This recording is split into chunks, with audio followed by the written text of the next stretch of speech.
NBA careers don't last forever, but for some guys, the end happens without warning. One day you're the most talked about player or prospect in the league, and the next, they're gone. Here are 6 players who lit the world on fire one day, only to seemingly disappear the next. Of course, be sure to hit that like button and subscribe for more videos if you're new. After a breakout sophomore year at Syracuse, Michael Carter Williams was taken 11th overall in the 2013 NBA draft by the 76ers. As part of the first iteration of the process, the Sixers had just shipped out newly crowned All-Star Drew Holiday to the Pelicans, and Michael Carter Williams was brought in to be the point guard of the future. While the Holiday trade was rightly criticized, Carter Williams initially more than lived up to his pre-draft pedigree. While making his NBA debut, Carter Williams dropped an insane 22 points, 12 assists, 7 rebounds, and a rookie debut record 9 steals in a win against the defending champion Miami Heat. His stellar rookie year continued with Carter Williams averaging 16.7 points, 6.2 rebounds, and 6.3 assists per game. He's just one of 3 NBA rookies to average 16, 6, and 6 alongside all-time greats Magic Johnson and Oscar Robertson. Pretty good company, if you ask me. For his sensational year, Carter Williams not only made the NBA All-Rookie First Team, but he won Rookie of the Year. Unfortunately for Michael Carter Williams and the 76ers, his rookie season would end up being the peak of his powers.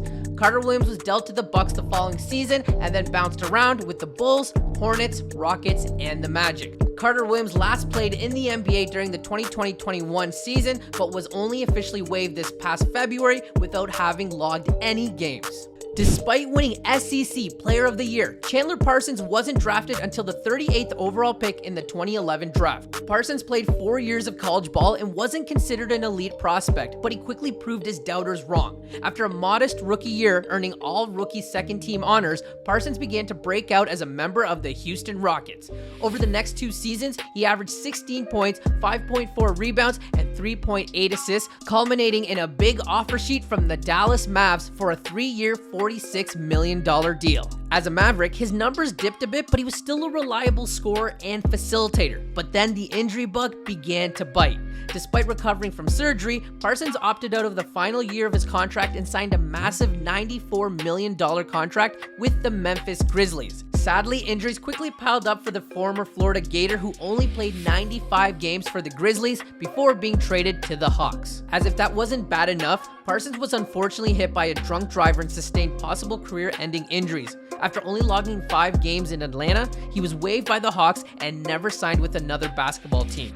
2 years later, at 33 years old, Parsons officially announced his retirement from the NBA.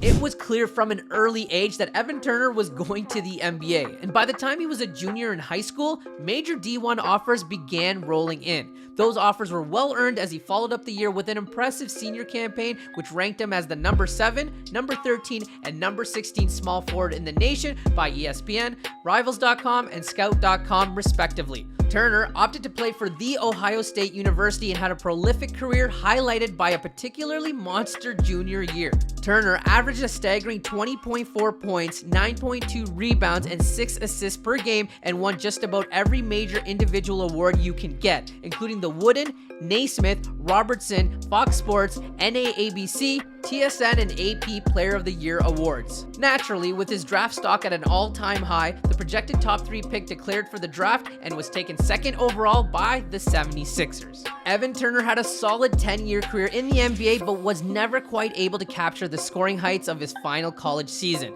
Turner had a good few years in Philadelphia, including what looked like his breakout moment against Miami in the playoffs, where Turner put up 17 and 6 on 50% shooting while putting the clamps on D-Wade defensively in their lone win. Turner then went on to make pit stops in Indiana and Boston before landing a huge $70 million bag from Portland in the summer of 2016. Unfortunately, the writing was on the wall for his career when he failed to beat out Maurice Harkless for the starting small forward job, and by 2020 he had retired from the league without much fanfare. Before LaMelo Ball skipped college to hoop overseas, it was Brandon Jennings boldly going where no NBA prospect had gone before. Jennings was the guy coming out of high school. He was a Naismith Prep and Gatorade Player of the Year winner who averaged an astounding 35.5 points in his senior year and was considered the #1 prospect by multiple rankings. Given the hype, it was way more lucrative to take the non-traditional path to the NBA and play abroad. So Jennings joined l'Automatica Roma of the Italian Serie A, earning a $1.65 million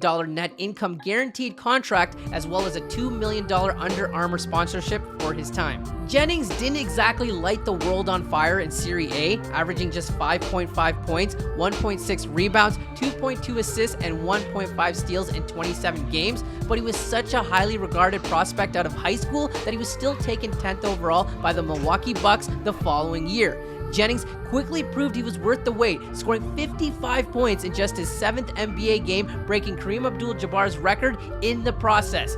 Jennings started all 82 games his rookie year, helping guide the Bucks back to the playoffs for the first time in 4 seasons. Things were looking up in a big way. Between his rookie year in 2009-2010 and the 2014-2015 season, Jennings continued to be a bucket until he suffered a devastating Achilles injury. He admirably fought and clawed his way back, but he was never able to recapture his pre-injury form. Over the next 3 years, through 2018, he bounced around between the NBA, CBA, G League, and even the VTB United League, but hasn't played pro hoops since. Michael Kidd-Gilchrist was one hell of an NBA prospect. Not only was he the #3 player in the nation by ESPN and Rivals.com, but he was also 2011's Mr. Basketball USA. Naturally, with that kind of pedigree, he opted to play his college ball with the national powerhouse Kentucky Wildcats. Alongside Anthony Davis, the duo terrorized the NCAA, bringing a title home to Kentucky for the first time since 1998. Naturally, when the NBA draft came around, these champions were the 2 picks selected off the board, in a draft class that also featured Dame Lillard and Bradley Beal. Kidd-Gilchrist put forth a very solid rookie season, highlighted by becoming only the 2nd under-20 NBA player to put up 2 games of 25 points and 12 rebounds, and he was eventually named to the NBA All-Rookie Second Team.